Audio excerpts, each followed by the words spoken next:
There is a structure inside your body that you have never once thought to feed. You cannot see it on the surface. No doctor has ever handed you a prescription for it. No gym instructor has ever built a class around it. And the standard advice for keeping it healthy, rest it, stretch it forward, sit up straight, protect it, is not just ineffective. It is, in a very precise biological sense, making it die faster. This structure is not a muscle. It is not a nerve. It is a set of 23 living cushions stacked between the bones of your spine, each one designed to absorb the full weight of your body with every step, every turn, every moment you are upright. And right now, no matter how healthy you consider yourself, no matter how often you walk or how faithfully you stretch, those cushions are losing fluid. They are thinning. The spaces between your vertebrae are compressing, and the reason has nothing to do with how old you are. It has everything to do with a single, specific physical stimulus that your body has not received in years. Here is the fact that changes how you understand your own back. Your spinal discs have no blood supply. Zero. Not a reduced supply, not a slow trickle. None. Every other tissue in your body, your muscles, your organs, your skin, is threaded with capillaries that continuously deliver oxygen, glucose, and healing proteins and carry toxic waste back out. Your heart works 24 hours a day to keep every cell in your body provisioned, but it cannot reach your spinal discs. The circulatory system simply does not go there. Nature deliberately cut off the blood supply to these cushions because your spine sits directly over your central nervous system, and a pulsing arterial network wrapped around the spinal cord would rattle your nervous system with every heartbeat for the rest of your life. So instead, nature built a different system entirely, a mechanical one, a system that depends not on your heart, but on your movement. And this is where modern life has quietly broken something fundamental. The exchange of nutrients and waste inside a spinal disc is driven entirely by physical pressure. When mechanical force is applied in the right direction, it compresses the disc, squeezing metabolic waste outward, and when the pressure releases, a vacuum is created at the disc core that pulls fresh, water-rich fluid back in. This process has a name in biology: fluid imbibition. It is your spine's only lifeline, and it is not triggered by walking in a straight line. It is not triggered by bending forward to touch your toes. It is triggered by one movement: axial rotation, twisting. Now picture a kitchen sponge that has been sitting on the counter for a week, bone dry, crusty at the edges. If you pour water onto the surface, it beads off. If you pull it lengthwise, it does not absorb anything. It just stretches and cracks. But if you submerge that sponge and then compress it and twist it, something immediate happens. The dirty fluid wrings out from the center, the sponge fills with clean water, and within seconds it is completely pliable, doubled in size, and springy again. The same sponge that looked like it was permanently ruined has just been restored by one simple mechanical action. Your spinal discs are that sponge. And the movement that restores them is not a complex yoga sequence. It is not a weighted exercise. It is not even a workout. It is a gentle, rhythmic, arm-swinging twist that your body was biologically built to perform every single day, and that modern furniture, modern posture, and modern life have completely removed from your daily motion. The back stiffness that most people accept as an inevitable feature of aging after 60 is not wear and tear, it is drought. It is what happens to a living hydraulic system that has gone years without its one required input. And the reason it has gone without that input is not weakness, not laziness, not bad genetics. It is that nobody ever explained what the input was, or why every conventional substitute has been failing to provide it. That is what this video is going to do. Most people, if you've asked them to describe their spine, would give you some version of the same answer. A column of bones stacked on top of each other, running from the base of the skull down to the pelvis, holding the body upright. A scaffold. An architectural support structure. And that mental image is not entirely wrong. There are bones involved, and they do provide structure, but it is so incomplete that it leads to almost every mistake people make about spinal health. Because what the image leaves out is everything that actually keeps the spine alive. Between each pair of vertebrae sits a disc. Not a thin gasket, not a simple pad of cartilage, but a sophisticated, pressurized, fluid-filled cushion that functions more like a living hydraulic shock absorber than anything you would find in a construction blueprint. There are 23 of them in total, and together they make up nearly a third of your entire spinal column's height. When you are young and those discs are fully hydrated, they are taut and springy, holding the vertebrae apart, cushioning every impact and giving your spine its characteristic suppleness and range.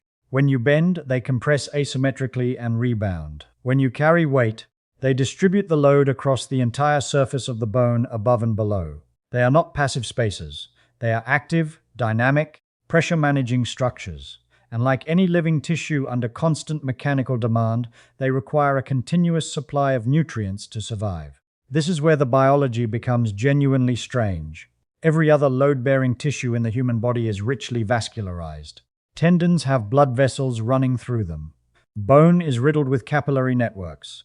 Cartilage in the knee has direct arterial supply at its margins. But spinal discs, the most heavily loaded structures in the entire musculoskeletal system, are completely cut off from the circulatory system by adulthood. In a fully developed spine, there are no blood vessels inside the disc. None penetrate the outer wall. None thread through the core. The disc sits in a biological blind spot where your cardiovascular system simply does not reach. And the reason nature made this seemingly reckless design choice reveals something profound about the architecture of the human body. Your spinal cord, the master cable of your entire nervous system, runs through a narrow channel directly behind these discs. Every sensation you have ever felt, every movement you have ever made, every signal traveling between your brain and your body passes through that channel. Now imagine threading that channel with a dense network of pulsing arteries. Every heartbeat, 70 times a minute, 100,000 times a day, would send a pressure wave directly into the tissue surrounding your spinal cord. Over years and decades, that rhythmic mechanical hammering would be catastrophic. So nature made a trade. It removed the blood supply from the disc entirely, creating a buffer zone of avascular tissue around the spinal cord that stays mechanically quiet. The disc became the body's shock absorber and, simultaneously, its nervous system protector. The cost of that trade was that the disc now had to find another way to feed itself. And the solution nature arrived at is one of the most elegant pieces of biological engineering in the human body. The disc does not receive nutrients passively, it earns them mechanically. Small blood vessels terminate in the bony end plates, the thin plates of bone that cap above and below each disc. Those vessels do not enter the disc, but they sit at its border. Nutrients from the blood, primarily water, glucose, and oxygen, can diffuse across the end plate and into the disc, but only when a pressure gradient exists to drive the exchange. When pressure inside the disc drops, fluid is pulled in. When pressure rises, waste products are pushed out. The disc breathes through mechanics. It feeds through physics. And the specific physical action that creates the most effective pressure differential, that truly wrings out the old fluid and draws in the new, is not compression alone. It is rotation combined with compression. It is a twist. To understand why, go back to that kitchen sponge. Imagine it's been sitting dry for days. If you simply press straight down on it, you compress the center, but the edges barely change. You squeeze some fluid out of one zone and barely disturb the rest. But when you twist that sponge while compressing it, something different happens. The shear forces travel through the entire material. Every layer of the sponge, from the outermost edge to the deepest core, is subjected to a ringing motion that drives fluid uniformly outward. When you release, the vacuum created at the center is total. Clean fluid rushes back in from every surface simultaneously. The rehydration is complete and rapid, in a way that simple up and down compression never achieves. The spinal disc responds to the exact same physics. Axial rotation, a gentle twist around the vertical axis of the spine, is the one mechanical input that activates the full hydraulic cycle of the disc. Walking keeps some fluid moving. Bending keeps some fluid moving. But neither of them generates the full circumference ringing action that rotation does. Without rotation, the outer edges of the disc, the zones furthest from the end plate, the zones most dependent on the ring and fill cycle, begin to dehydrate first. And dehydrated tissue does not stay soft. It stiffens. It brittles. It begins to calcify. Now consider what your life actually looks like in terms of spinal movement. You wake up and sit at a table to eat. You drive to work, seated facing forward, hands on a wheel that eliminates any reason to rotate your torso. You sit at a desk for hours, looking at a screen positioned directly in front of your eyes. You watch television in the evening facing the screen. You sleep on a mattress that holds you in a fixed position. From the moment modern life was designed, the chair, the car, the screen, it was engineered around the forward-facing plane. Every piece of furniture you own is optimized for a body that faces straight ahead and moves up and down, occasionally forward and back. Almost nothing in the architecture of daily modern life asks your spine to rotate. And because the spine is a use it or lose it system, the rotational tracks of its joints, the small facet joints on the back of each vertebra that are specifically built to guide and limit twisting, begin to lose their mobility. The fluid that lubricates them stagnates. The connective tissue around the joint capsules shortens and stiffens, and the disc, denied the one mechanical input it needs to cycle its fluid, begins to dehydrate from the outside in. This is not a slow, imperceptible process. Studies measuring disc hydration across the day show that spinal discs lose measurable water content within hours of sustained static posture.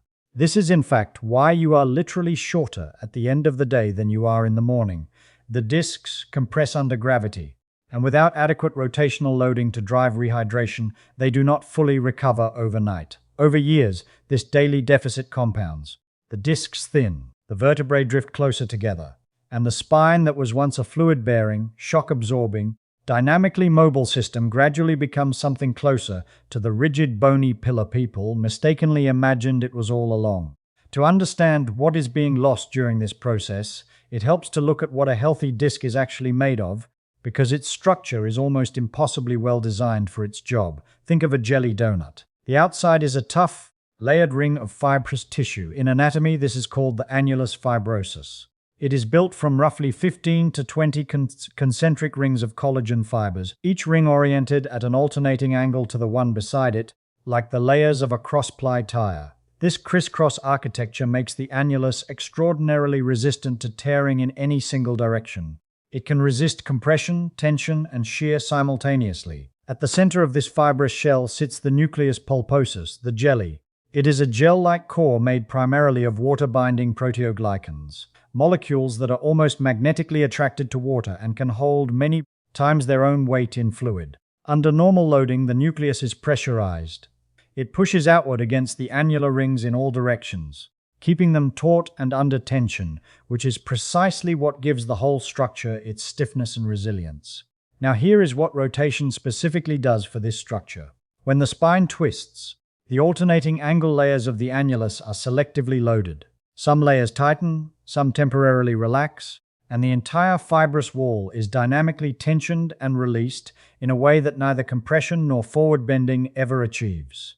This cyclical tensioning keeps the collagen fibers supple and their hydration channels open. It prevents the fibers from becoming kinked and brittle at their margins.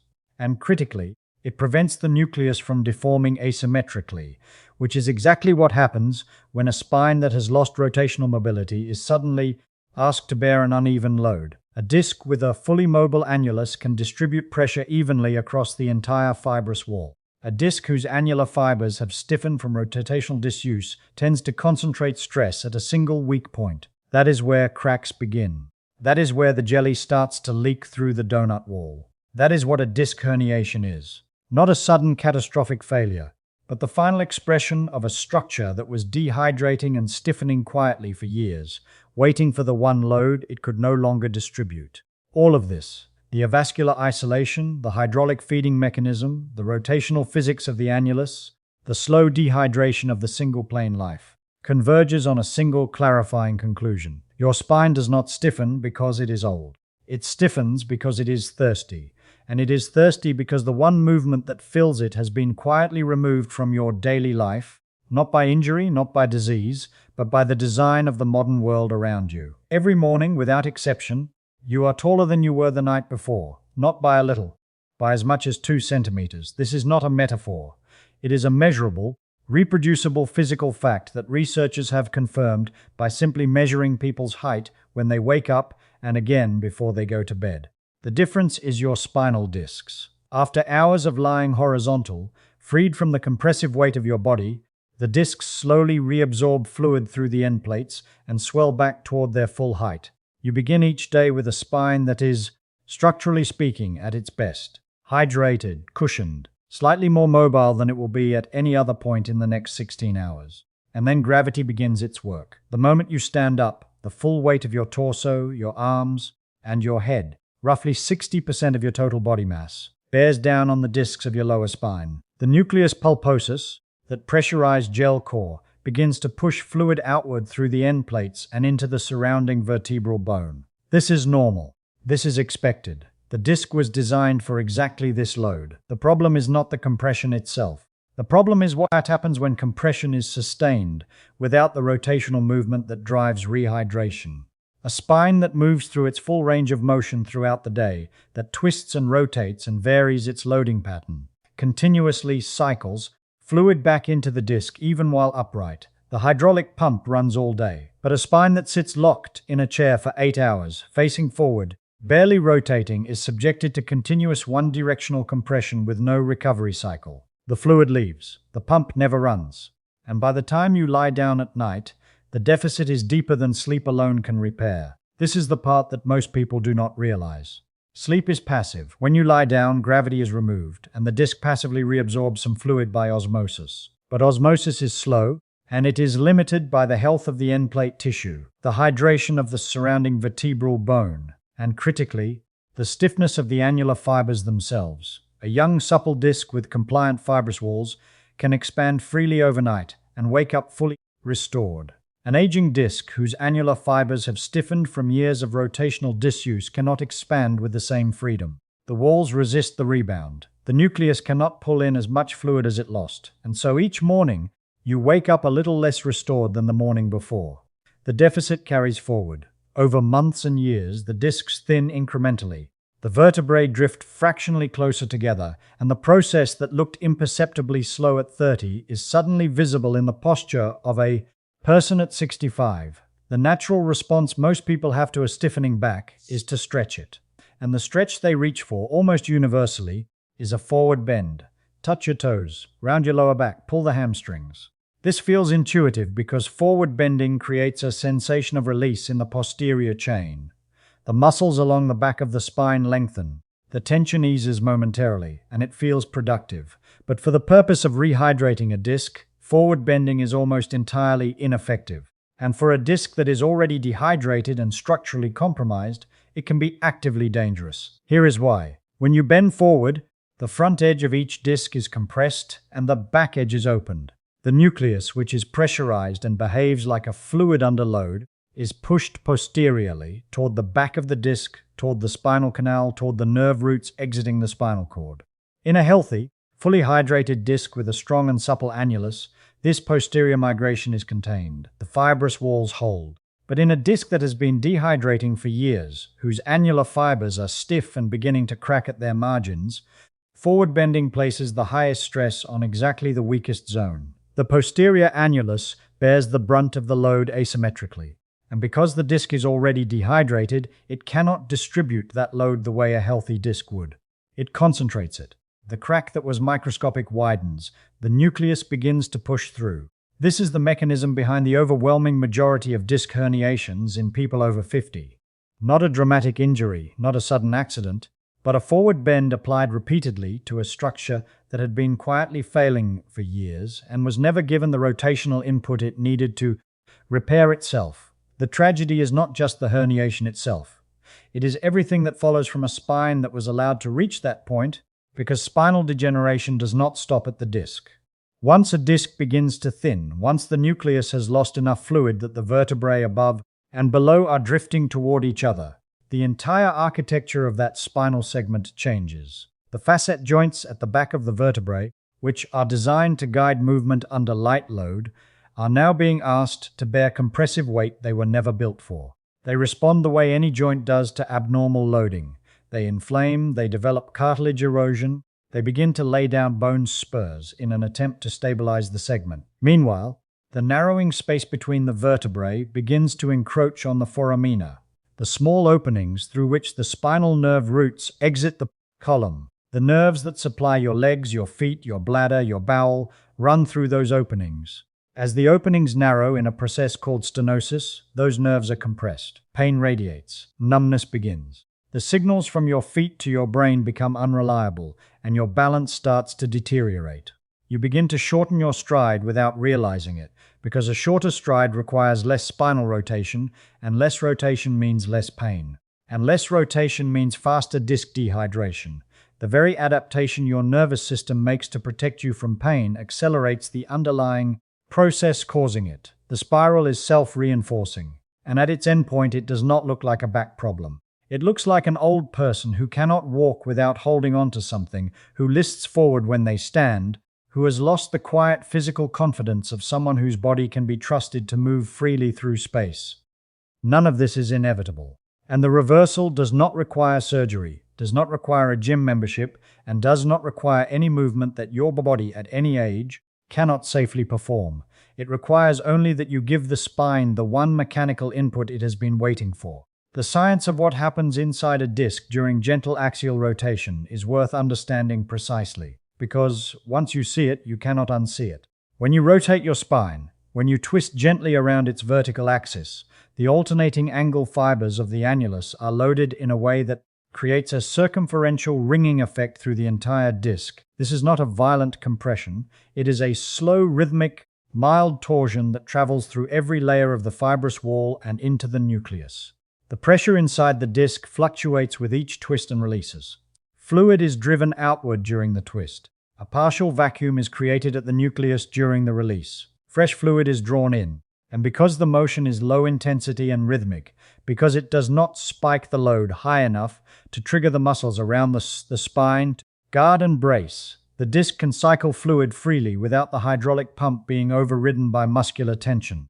This distinction matters enormously. High-intensity exercise, heavy lifting, aggressive stretching, forceful rotation triggers the paraspinal muscles to contract hard and brace the spine. That bracing increases intradiscal pressure dramatically and holds it elevated throughout the movement. The pump cannot run under those conditions. The disc compresses but cannot rebound. This is why vigorous exercise, while valuable for muscle strength and cardiovascular health, does not reliably rehydrate the disc. The movement that rehydrates the disc is not the hardest movement you can do.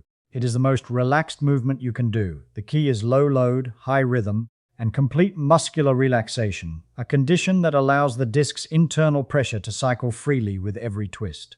The movement itself is almost disarmingly simple. Stand with your feet roughly shoulder-width apart, your knees soft, your arms hanging completely loose at your sides. Do not brace your core. Do not tighten anything. Simply begin rotating your torso gently from side to side, letting your arms swing freely with the momentum of the rotation. The arms are important. Their swinging weight generates a small but consistent rotational force that travels up through the spine without requiring any muscular effort to produce. The movement should feel effortless, like a slow, easy pendulum. Your head turns with the rotation. Your hips rotate slightly. The whole spine participates. Each twist gently compresses the discs on one side and opens them on the other, then reverses. The alternation is the pump. Left, right, at a pace that feels comfortable and sustainable. 30 seconds of this and the lower back begins to feel warmer. A minute in, and the sense of compression and stiffness that accumulated overnight or in a chair begins to ease. Not because the muscles have stretched, but because the discs have begun to fill. 3 minutes is enough to meaningfully cycle fluid through every disc in the lumbar and thoracic spine. Do it in the morning before your body has been compressed by a full day of gravity. Do it again after any prolonged sitting. Do it in the evening before bed to ensure the discs that were compressed all day are primed for overnight rehydration. You can do it seated if standing is difficult. Simply sit upright with your feet flat on the floor and rotate through the same gentle, arms loose, rhythmic motion. The physics do not change, the pump still runs. This is the movement your ancestors performed without thinking about it every time they walked across uneven ground, every time they carried something on one side, every time they looked behind them, every time their body moved through the full three-dimensional range it was evolved to inhabit. Modern life did not give you a bad spine. It gave you a still one, and a still spine is a thirsty one. 3 minutes a day, arms swinging, torso turning, completely relaxed. That is the prescription. That is the missing input. That is the movement that keeps the hydraulic system running, the discs full, the vertebrae separated, the nerves uncompressed, and the body moving with the ease and freedom that has nothing to do with how many years you have been alive, and everything to do with whether your spine has been given what it was always designed to need.